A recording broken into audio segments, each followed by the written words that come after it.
I'm going to be taking you through the process of how to make Nigerian pap, also known as ogi or akamu. I'm also going to be sharing with you how you can spice up this pap, what you can add to it for the best nutrition for your baby.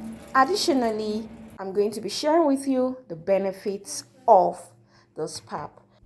At the end of this video, I shared with you how you can store and preserve your pap. So you want to stick to the end of this video so you do not miss out on it. Hi, I'm Vanessa and welcome to Hi Moms.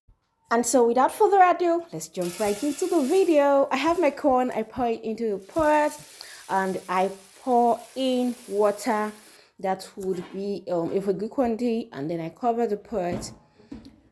Next thing I do, after a day, 24 hours, I wash it and drain off the water. I repeat the same thing again. I have to pour another fresh water into the pot that has my corn in it.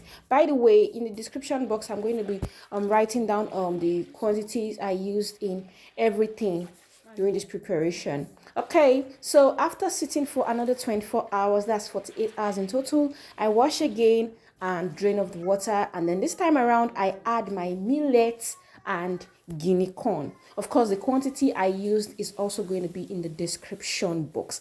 I pour water and allow for another 24 hours. I wash out, and this time around I'm going to grind it, so I need to wash it thoroughly. I'm going to be using this chiffon fabric to shift the corn, and that's the reason why I had to wash it. You would see I had to pay attention to judiciously wash this pap, this corn and millet, everything mixed inside corn, millet, and Guinea corn, to make sure the water gets clear. Till it's crystal clear, you've not washed it all. And so I washed it, and you can see the sand that came out of it due to the way I washed. So I had to also get my sieve and wash it such that if there is anything like stone or sand, it will go down. At this point, I've already grounded the cereal and I've gotten to work. Just use the chiffon fabric on your bowl and start shifting it just to get out all the juicy milk, the juiciness from it. Oh yeah, so this is basically what you do consistently. You get out the shaft, you trash it, and the milk itself is the pap. In my next video, I'm going to be showing you all the healthy meals I make for my baby. And so you want to subscribe to this YouTube channel if you've not done that, so that you would not miss out on that video. You guys, I left this to sit overnight.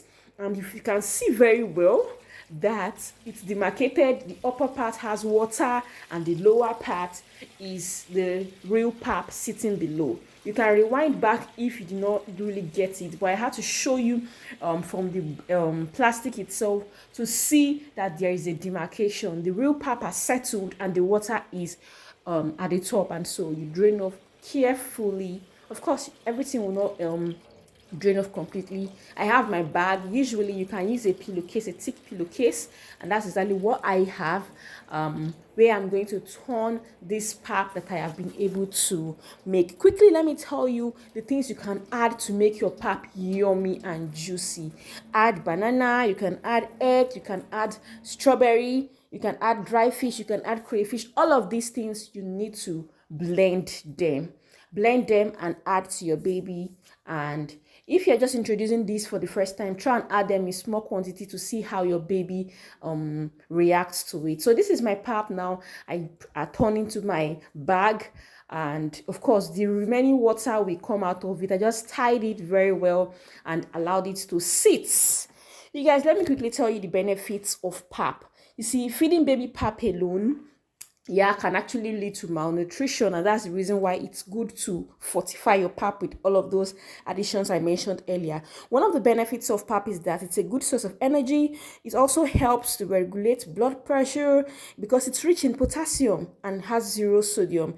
It also replaces lost body fluid, of course, water, and then digests easily. You guys see now I have my pap in a cake form. If you saw the tray earlier, you would see that the remaining water drained off, and it's like clear water, it drained off, and now I have my pap. What I just need to do now is to just carry it, pick them size by size, portion by portion of how I want to, prepare them each day, and tie into a nylon and straight to my freezer. Now, food is secured for my baby for the next how long? Of course, it's not just only pap she eats, anyways. So, you guys, tell me, what do you think about this? What do you think about this? And I'm not even joking. My baby went from slim to looking very, although the doctor said, oh, she's fine, this is her body weight and all, but I wanted her to be, like a bit chubby and all of that. And so when I tried out this meal, oh my god, oh my god, I mean, she still ate it today, and I am added egg. Usually the egg that I add is the egg yolk. So that's it, guys. If you've watched the end of this video, please give it a thumbs up.